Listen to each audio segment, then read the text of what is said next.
Hello everyone and welcome back to another video from Wake&Tech. In this video, I'm going to show you how to reset your forgotten password on Match.com. So let's get started right away.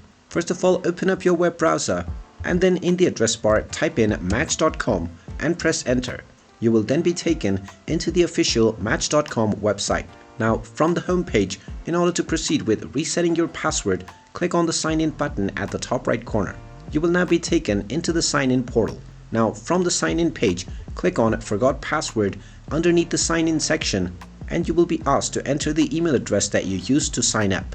Go ahead and type in your email address and then click on the send email button. Once you click on this, you will receive an email from Match.com. So go ahead and open this email and click on the link within. Once you click on this link, you will be allowed to set up a new password for your account. So proceed forward with creating your new password, and once your password has been reset, you can enter your newly set password along with your original email address to log into your account. In case you forgot your email as well, you can click on the forgot email button also. And there you have it. That is how easy it is to reset your forgotten password on Match.com. If you find this video helpful, make sure you hit that like button and subscribe to our channel if you haven't done so already. Also ring that notification bell to never miss another update from us. Thank you for watching and I will see you again in the next video.